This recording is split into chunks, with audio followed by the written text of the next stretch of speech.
La vie est un voyage sur terre. Chacun de nous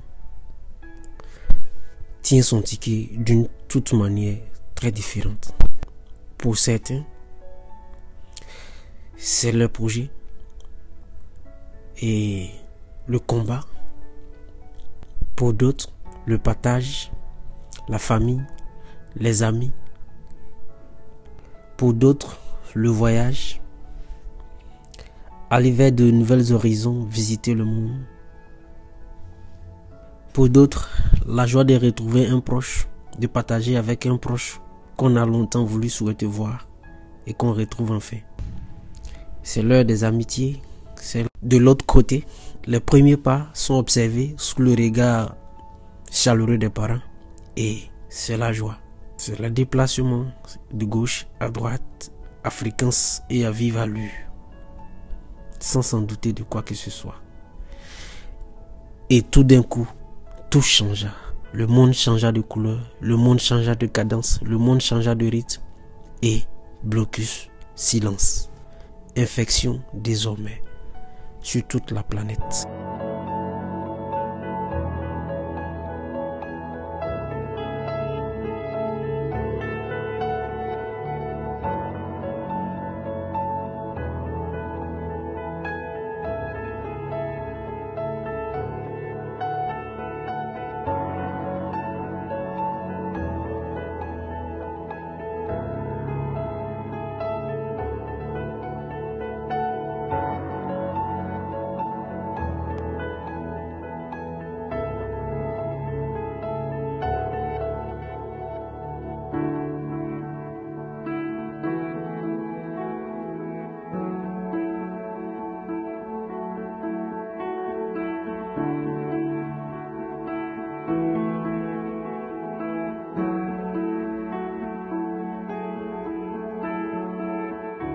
Ne se doutant même pas de ce qui était prévu, de ce qui était conçu.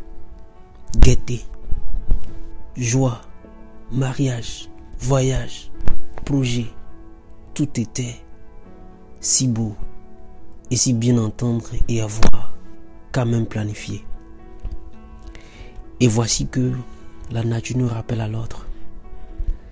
Quand nous pensions hier que nous avons dompté la science, quand nous pensions que nous avons atteint le sommet, quand nous pensions hier que nous avons atteint le secret de la procréation et de la création, quand nous pensions hier que nous avons dompté les lois de la nature, quand nous pensions hier par la philosophie comprendre les mythes et les phénomènes du monde, quand nous pensions hier par notre médecine, par notre science, savoir ce que le Créateur avait un secret dans sa création. Et le ciel se lève encore plus mystérieux que nous. Et la nature nous rappelle encore à l'ordre. 2020, une année de douleur, une année de pleurs, une année de souffrance, une année de galères, une année de beaucoup d'émotions, beaucoup de pleurs, de peine. J'ai envie de dire, une année dont l'existence humaine n'oubliera jamais. Une année qui peut être approximativement considérée comme une troisième guerre mondiale, mais de façon biologique. Une année qui bouleversa tout le monde. Une année où le prince, la reine, le roi, le riche, le milliardaire sont tous restés muets. Une année d'entrée en prison, avec une incertitude d'en sortir.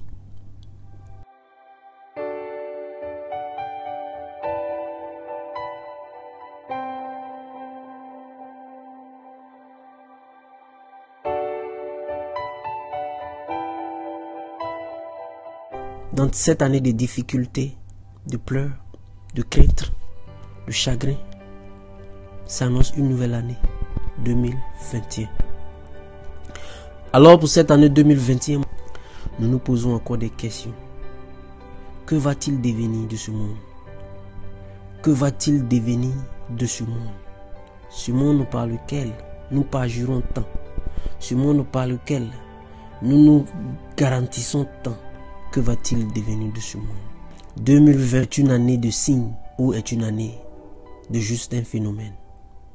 2020 est-il un tremplin vers la fin de ce monde? Alors mon frère, là n'est pas mon postulat ce matin. Mon postulat est de te dire, quels nouveaux horizons sera désormais ta vie? Tu analyses la situation, d'autres sont encore sous dépendance. Dépendance de l'alcool, dépendance familiale, dépendance sexuelle. D'autres n'ont même pas de projet. D'autres n'ont même pas de concernant. D'autres vivent la joie. D'autres s'en rendent même pas compte de tout ce changement autour de nous. 2021, quel sera l'impact de cette année sur notre vie? Telles sont nos préoccupations désormais. Alors frères et sœurs, c'est juste un petit message pour vous souhaiter une année de courage, une année de motivation, une année de décision et une année de perspicacité, une année de confiance et de résolution dans notre vie. Réalisons ce projet que nous souhaitons tous réaliser parce que le monde va vers sa fin. Et chacun de nous a un souhait de réaliser quelque chose, a un souhait de faire quelque chose. Alors, lèvons-nous et faisons-le. Nos vœux de santé, de courage, de motivation, d'engagement et surtout de solidarité, en grande partie d'amour. Bonne et heureuse année 2021.